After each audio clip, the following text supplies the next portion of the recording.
So I got a call a couple days ago from a gentleman that had recently been approached at his office by federal investigators.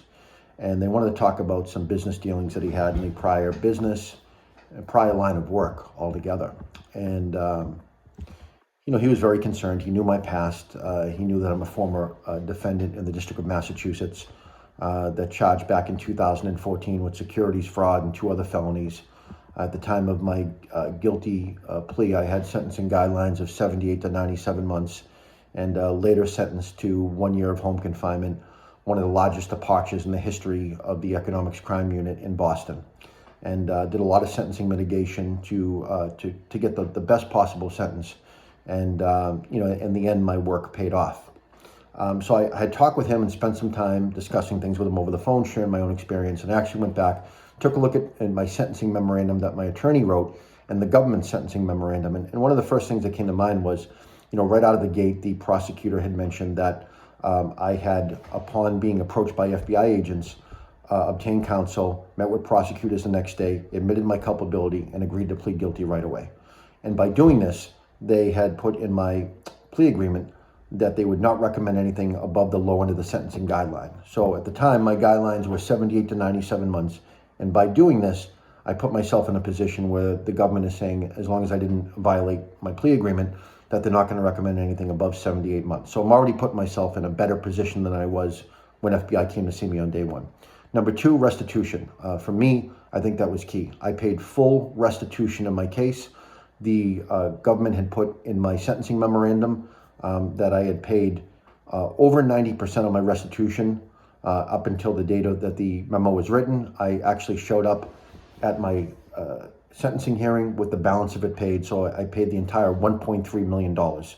I think the courts are, pleased when you talk about how sorry you are, how you regret your behavior, but I think actions speak better than words.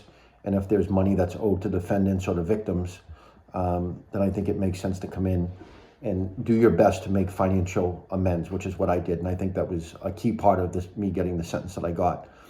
Number 3, having a proper sentence mitigation plan in place. For me, I really took a lot of involvement in my case. I think a lot of people get arrested or get charged and they put everything in their attorney's hands. I've talked to many people that have said to me, things are going to be fine. My attorneys say I'm going to be okay.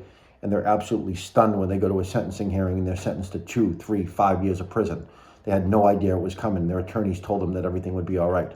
So for myself, I really took a hands-on approach to my case. I really got involved with things like community service, trying to recreate my life, a new job. I was really well prepared for my pre-sentence interview. I had a really strong sentence mitigation plan in place, and I continue with that all the way through from the day that the FBI approached me all the way to my sentencing. I didn't stop. Next would be preparation for the pre-sentence investigation. This is definitely the most important interview of your life.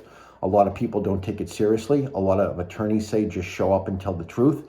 I had a great attorney, Brian Kelly. He's a former federal prosecutor. He really prepped me well for the pre-sentence interview. He said, we would like to get the probation to recommend a lower number, but we just don't want them to go up above the sentencing guidelines. We want them to stay right there. And that's exactly what happened. They went along with what the guidelines were. The probation officer commented that I was really well prepared. She asked me for my financial statements 2 weeks prior. I completed them. I had them in a week early. She commented that she had never had anybody come in with the information as early as I did, and she was very appreciative. She later played a major part in my sentencing months later. So I feel like I set a good impression right out of the gate. In addition to that, I've recently had a client that we had worked with and prepared him for his pre-sentencing interview. He had guidelines north of 70 months. After his pre-sentence interview, where he explained and took responsibility to the probation officer, talked with him about some of the things that he was going to be doing to making amends, and told him that he was going to make full restitution, which he later did. The probation officer made a recommendation to the court significantly lower than what the sentencing guidelines were. So this pre-sentence interview is very, very important, and it's one that you should take seriously, and we prep people for it all the time, and we've seen people be very successful by being prepared with this interview. And lastly, we'll recommend is, substantial assistance or cooperation is going to be the thing that's going to assist people in getting the lowest possible sentence. Taking responsibility, paying restitution, a sentence mitigation plan, prepare for the pre-sentence interview. These are all extremely important and can all move the needle. I believe none of them move the needle like cooperation.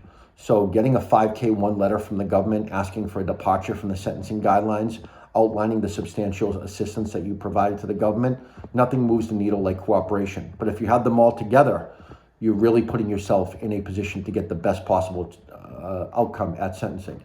And that's what I told this gentleman. I told him, he's got a lot of options.